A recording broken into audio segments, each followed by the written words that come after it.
અયોધ્યામાં ભગવાન શ્રી રામના ભવ્ય મંદિરની પ્રાણ પ્રતિષ્ઠાને લઈ સુરતના સરથાણાના સમ્રાટ ટ્રો હાઉસમાં કાર્યક્રમો યોજાયા હતા.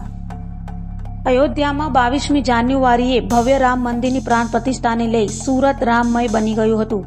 સુરતમાં વિવિધ કાર્યક્રમો યોજાયા હતા તો સુરતના સરથાણા ખાતે આવેલ સમ્રાટ ટ્રો હાઉસમાં પણ સોસાયટીમાં વિવિધ કાર્યક્રમો સવારથી જ આયોજિત કરાયા હતા, જેમાં સોસાયટીમાં પ્રમુખ સુરેશભાઈ ગોગરદાદા આગેવાનીમાં તેમજ સોસાયટીમાં રહેતા લોકો દ્વારા રાસ ગરબા, રામધૂન સહિતનું આયોજન કરાયું હતું. સાથે ફટાકડા ફોડી ઉજવણી કરવામાં આવી હતી, જે અંગે સોસાયટીના આગેવાનોએ માહિતી પણ આપી હતી.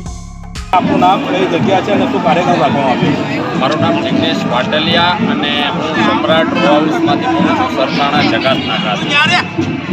અને આજે અમે રામ પ્રાણ પ્રતિષ્ઠા મંદિરનું જે પ્રાણ પ્રતિષ્ઠા છે એ નિમિત્તે અમે અમારી સોસાયટીએ ઉત્સવ રાખ્યો છે.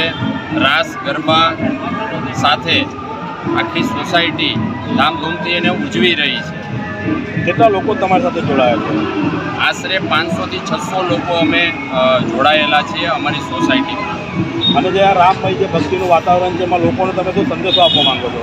તો આજે જે રામમય ભક્તિમય વાતાવરણ છે, હું આપના માધ્યમથી દેશની જનતાને અને આ માહોલ આખા દેશમાં છે તો હું સંદેશ આપવા માંગીશ અને કહેવા માંગીશ કે આ જે માહોલ બન્યો છે રાઈટ, તો આજે આપણામાં શું એવું નથી કે જે રામમાં હતું એવું એક આપણે લઈશું કે જેવી રીતના કોઈનો ભાઈ બનીશું, કોઈના પિતા બનીશું સારા, કે જે રામમાં હતું એવી એક વસ્તુ આપણે આજે ઘરે લઈને જશું અને એનો અમલ કરીશું. કે જેમ કે મર્યાદા, લોકોનું સન્માન કરવું, આ બધું રામમાં હતું. તો રામનો હું આપના માધ્યમથી સંદેશ આપવા માંગીશ દેશની જનતાને કે રામનો એક ગુણ આજે આપણે ઘરે લઈને જશું અને કાલથી એને આપણે અમલમાં મૂકીશું.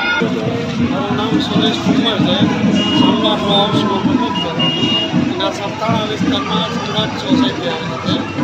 અમે આજે પૂરા દેશમાં જ્યારે રામ પ્રાણ પ્રતિષ્ઠાનો મહોત્સવ છે એનું એક પ્રતિષ્ઠાનો રીતે શોભાયાત્રા કાઢેલી છે. અને 2 દિવસ પહેલાં અમે જે જલયાત્રા કાઢી હતી અને અત્યારે શોભાયાત્રા કરીને આખું માહોલ મતલબ રામમય બનાવી રહ્યા છે. અને દરેક અમારા તહેવારો આ રીતે જ અમે સમ્રાટ સોસાયટીમાં ઉજવીએ છીએ. જન્માષ્ટમી હોય કે નવરાત્રિ હોય, બધું સાથે મળીને બધા ઉત્સવો ઉજવીએ છીએ. કેટલા લોકો તમારી સાથે જોડાયા છે? અમારી સાથે 500 લોકો જોડાયેલ છે. અમારી સોસાયટીમાં 500-600 લોકો છે, બધા જ સરકારની જોડાયેલા છે. અને આ જે ભક્તિમય વાતાવરણ છે એના માટે લોકોને શું સંદેશો આપવા માંગો છો? બસ આજે પૂરો દેશ રામમય છે એ પૂરા જે લોકોને